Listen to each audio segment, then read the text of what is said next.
Hello बच्चों, कैसे हैं आप? उम्मीद करती हूँ आप बढ़िया और एकदम मज़े में होंगे। तो आइए आपकी पढ़ाई की शुरुआत करें और उसको आगे बढ़ाएं। और कैसे बढ़ाते हैं? एक बहुत ही अच्छी कहानी द्वारा, जिसका नाम है हिम्मती सुमेरा। तो बच्चों, ये कहानी क्या है? इसमें क्या बताया गया है? इसके ज़रिए हमें क्या संदेश मिलता है? इसको समझने से पहले हम इस पाठ का संक्षिप्त परिचय ले लेते हैं। बच्चों, जीवन में जो संघर्ष से बचता है और अन्याय का विरोध करने का साहस नहीं दिखा पाता, वह कभी सफलता के स्वाद को नहीं चख सकता। इस कहानी में लेखिका ने इसी भावना को प्रकट किया है और एक छोटे बालक के माध्यम से दिखाया है कि अन्याय का विरोध और कर्म साधना ही सफलता की कुंजी है। तो आइए बिना विलंब के अपनी इस कहानी को आरंभ करते हैं। यह कहानी न राजा की है न रानी की है, ना है मन बहला देने वाली परियों की। यह मामूली से बच्चे की अद्भुत कहानी है। अद्भुत यानी अनोखी। इस बच्चे के पास एक पुराना बस्ता है जिसमें वह अपनी कॉपी किताब भरकर स्कूल जाता है। उसके पास ढेर सारी हिम्मत भी है, जिससे मुश्किल काम भी वह आसानी से कर लेता है। उसको प्यार दुलार करने वाली माँ अब इस दुनिया में नहीं है। केवल एक पिता है जो सारा दिन बस अड्डे पर या इधर उधर माल ढोता है। अर्थात एक बच्चे की कहानी जो बेचारा बिन माँ का है। उसकी माँ अब नहीं है, पिता भी सारा दिन काम में लगे रहते हैं। बच्चे का नाम है सुमेर सिंह, पर सब लोग उसे सुमेरा कहते हैं। रात में सुमेरा के पिता उसे अपने पास लिटाकर बहुत प्यार करते हैं। उसे दुनिया भर की बातें बताते हैं। सच्चाई और ईमानदारी की घुट्टी उन्होंने सुमेरा को बचपन से ही पिलाई थी। अर्थात पिता ने बच्चे को बहुत सच्चाई और ईमानदारी के बारे में बताकर उसको वैसा ही बनाया था। सुमेरा के नन्हे मन में यह बात पत्थर की लकीर की तरह जम गई कि चोरी, झूठ और बेईमानी से बढ़कर कोई पाप दुनिया में नहीं है। एक दिन शाम को खाना खाकर और घर का सारा पूरा काम करके सुमेरा पढ़ रहा था। तभी उसने देखा 3-4 आदमी उसके पिता को उठाकर लिए चले जा रहे हैं। पता चला कि पहले बहुत जोरों से सिर चकराया और फिर वह गिरकर बेहोश हो गया। आसपास के लोग उसे अस्पताल ले गए। 2 दिन बाद बेहोशी तो टूटी, पर दोनों पैर बेकार, लकवा मार गया था। बेचारा 10 साल का सुमेरा करे तो क्या करे। आसपास रहने वालों ने कहा, पढ़ाई छोड़कर कोई नौकरी कर ले। सुमेरा के मन में पढ़ाई की धुन समाई हुई थी, मगर अब पढ़े तो काम कैसे करे और काम ना करे तो खाए क्या। छोटा सा सुमेरा, बड़ी सी मुसीबत। अच्छा बच्चों, सोचकर बताइए कि सुमेरा के मन में क्या धुन समाई हुई थी। बच्चों, सुमेरा के मन में पढ़ाई की धुन समाई हुई थी। अर्थात उसे पढ़ना बेहद प्रसन्न था। दोबारा बोलूँगी। अच्छा बच्चों, सोचकर बताइए सुमेरा के मन में क्या धुन समाई हुई थी। बच्चों, सुमेरा के मन में पढ़ाई की धुन समाई हुई थी। उसे पढ़ना बेहद पसंद था। सुमेरा था बहुत हिम्मती, घबराया नहीं। पास में ही सब्जी बाजार था।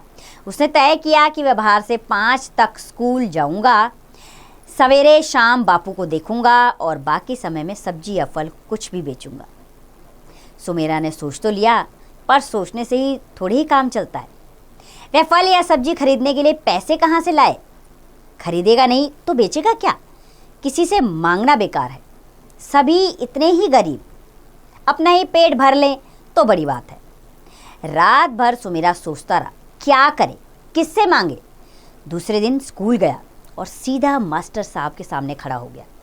उन्हें सारी बात बताई और कहा, मुझे काम करने के लिए कुछ रुपए उधार दे दीजिए। उधार यानी कि कर्ज में दे दीजिए। तो सुमेरा सीधा अपने मास्टर जी के पास कहा और उसने अपनी कहानी बताई कि इस तरह मुझे काम करने के लिए पैसे चाहिए, पिताजी बीमार हैं। मास्टर साहब उसके कहने के ढंग पर ही चकित हो गए। चकित यानी कि आश्चर्य में पड़ गए। उन्होंने उसे 30 रुपए दिए और कहा, यह उधार नहीं, तुम्हारा इनाम है। उन्होंने कहा, बेटा ये पैसे मैं जो तुम्हें दे रहा हूँ, ये मैं उधार में नहीं दे रहा हूँ, ये तुम्हें मैं इनाम के रूप में दे रहा हूँ। इनाम? किस बात का? मैंने कुछ किया भी नहीं, यह उधार है और ये पैसे मैं आपको लौटा दूंगा। मास्टर साहब ने प्यार से उसकी पीठ थपथपाई। सुमेरा ने मंडी जाकर 30 रुपए में संतरे की एक पेटी खरीदी, स्वयं सिर पर उठाकर लाया। घर की एकमात्र थाली, एकमात्र यानी कि केवल एकमात्र थाली में उन्हें सजाया, पुराने कागज़ों से लिफाफे बनाए और सवेरे सवेरे सब्जी वालों के बीच बैठ गया। गा गा कर आवाज़ें लगाकर आखिर शाम तक उसने 36 रुपए के संतरे बेच दिए। 4 संतरे बचे, उन्हें वह बापू के खाने के लिए ले गया। उसने सोचा 36 रुपयों में से 30 रुपये मैं कल के लिए रखूँगा, 1 रुपया उधार चुकाने के लिए अलग रखूँगा, 5 रुपये में आटा दाल लाऊंगा। सोचकर सुमेरा इतना खुश हुआ, इतना खुश मानो खजाना मिल गया हो। दूसरे दिन वही सिलसिला यानी कि वही सब चलता रहा। आज वह और भी जोर जोर से आवाजें लगा रहा था। बिक्री भी अच्छी हो रही थी, पर शाम होती एक अजीब सी बात हो गई। साइकिल के हैंडल पर थैला लटकाए एक आदमी हर ठेले वाले के पास रुकता और इशारों में कुछ बात हो जाती। वह आदमी सुमेरा के पास भी आकर खड़ा हुआ। सुमेरा तो कुछ समझ में नहीं आया उसे। पास वाले ने चुपके से कहा, 2 रुपये थैले में डाल दे चुपचाप। नहीं, मैं नहीं डालूंगा 2 रुपये।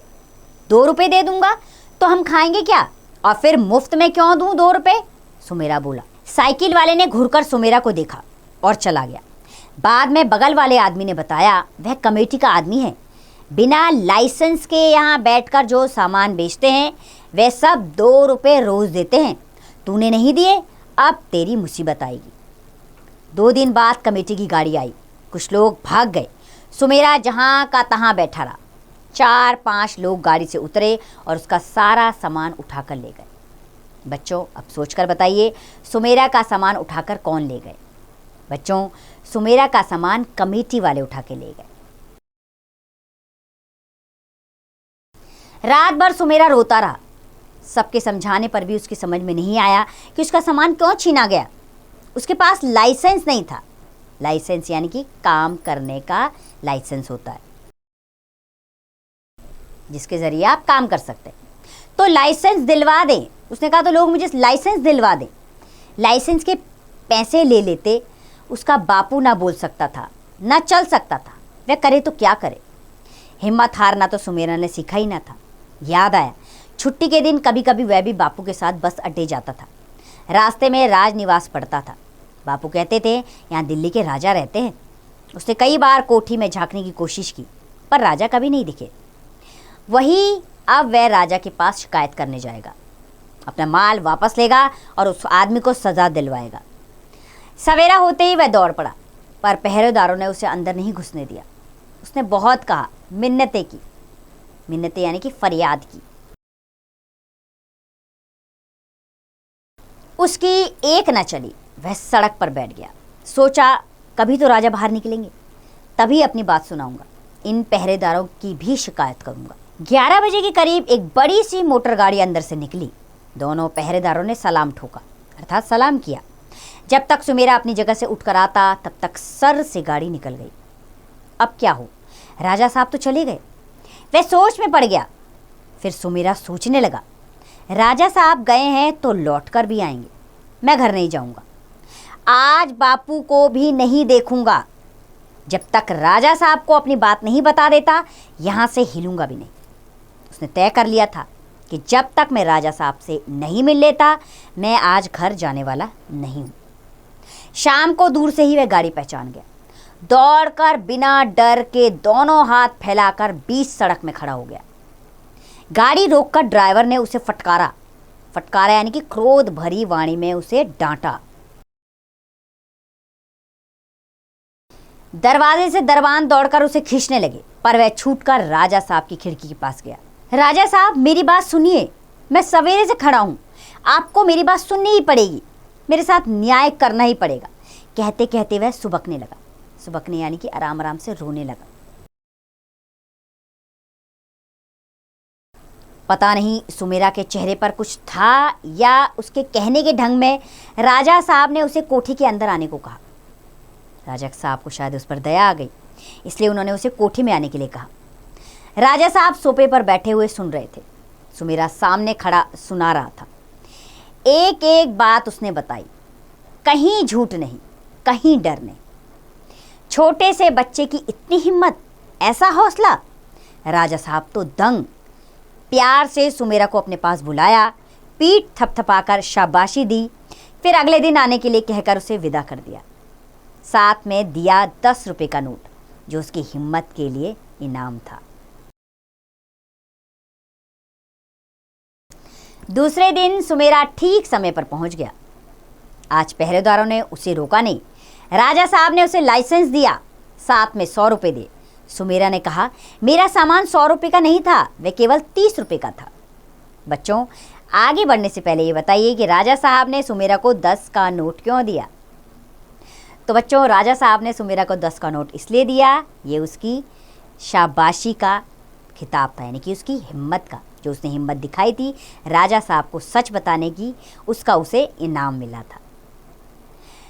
तो अब राजा साहब ने उसे 100 रुपए दिए, लेकिन उसने लेने से मना किया कि मेरा सामान तो 100 रुपए का नहीं था, केवल 30 रुपए का था। कोई बात नहीं, राजा साहब ने कहा, अब तुम 100 रुपए से अपना काम शुरू करना। 1 महीने के बाद आकर अपने काम की खबर देना। सुमेरा खुशी खुशी घर लौट आया। यह कोई काल्पनिक कहानी नहीं, काल्पनिक यानी कि कल्पना से बनाई हुई कहानी नहीं है, सचमुच की बात है। आंखों देखी, कानों सुनी। सुमेरा ने कठिन परिश्रम से अपना कारोबार आगे बढ़ाया। उसने अपने पिता का इलाज करवाकर उसे इस लायक कर दिया कि शाम को जब वह कॉलेज पढ़ने जाता तो उसका पिता दुकान पर बैठकर फल बेचता। कुछ ही वर्षों में उसने अपनी झुग्गी तोड़वाकर वहां 2 कमरों का एक पक्का मकान बनवा लिया। दिल्ली के सब्जी बाजार में आज भी सुमेरा की दुकान है। तो बच्चों, ये कोई काल्पनिक कहानी नहीं है, ये सच्ची कहानी है, एक सच्चे बच्चे की कहानी जो आपके सामने इस पाठ के माध्यम से रखी गई है। तो आइए इस पाठ के रचयिता, लेखक के बारे में भी जान लेते हैं। इस पाठ की लेखिका हैं मंडू भंडारी। इनका जन्म 3 अप्रैल 1931 को मध्य प्रदेश में मंदसौर जिले के भानुपुरा गांव में हुआ था। लेखन का संस्कार उन्हें अपने पिता से मिला, जो एक जाने माने लेखक थे। उन्होंने कहानियाँ और उपन्यास दोनों ही लिखे। उन्हें सबसे अधिक प्रसिद्धि अपने 2 उपन्यासों से मिली। पहला आपका बंटी और दूसरा महाभोज।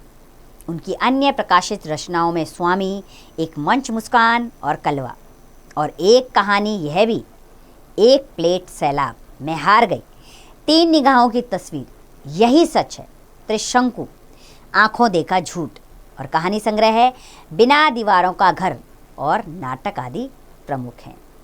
ये थी मनु भंडारी, जिन्होंने एक बेहद ही रोमांचित और बहुत ही मनोरंजक कहानी हमारे सामने रखी इस पाठ के ज़रिए, जिसे हमने पढ़ा, आपने समझा।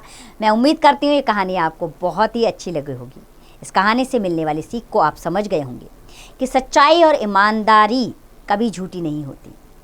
एक ना एक दिन इसके बलबूते पर आप अपने जीवन में सब कुछ पा सकते हैं। बस आपको ईमानदारी और सच्चाई का साथ लेकर आगे बढ़ना है। तो उम्मीद करती हूँ बच्चों, इस पाठ को आप दोबारा पढ़ेंगे और बहुत अच्छे से और समझेंगे, और इसका अभ्यास कार्य अब आप स्वयं कीजिए।